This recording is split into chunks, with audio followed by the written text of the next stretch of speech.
ദൈവം ആഗ്രഹിക്കുന്നത് നമ്മളിൽ പൂർത്തീകരിക്കപ്പെടുമ്പോൾ നമ്മുടെ ആഗ്രഹങ്ങളുടെ മീതെ ദൈവാത്മാവ് ചലിക്കും.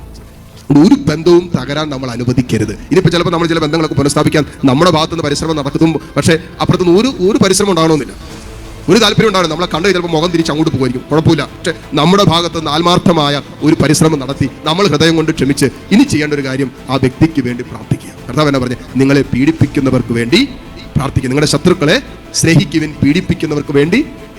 നമ്മുടെ ഉത്തരവാദിത്തം കഴിഞ്ഞു. നമ്മുടെ അനുഗ്രഹങ്ങൾ അടഞ്ഞുപോയ വഴികളെല്ലാം അതിലൂടെ തുറക്കപ്പെട്ടു.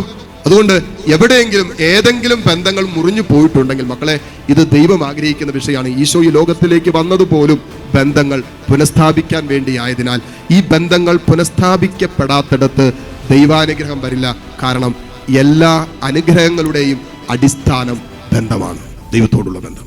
ഏതെങ്കിലുമൊക്കെ ബന്ധങ്ങൾ പുനഃസ്ഥാപിക്കേണ്ടതുണ്ടെങ്കിൽ അത് പുനഃസ്ഥാപിക്കപ്പെടണമെന്ന് ദൈവം ആഗ്രഹിക്കുന്നു.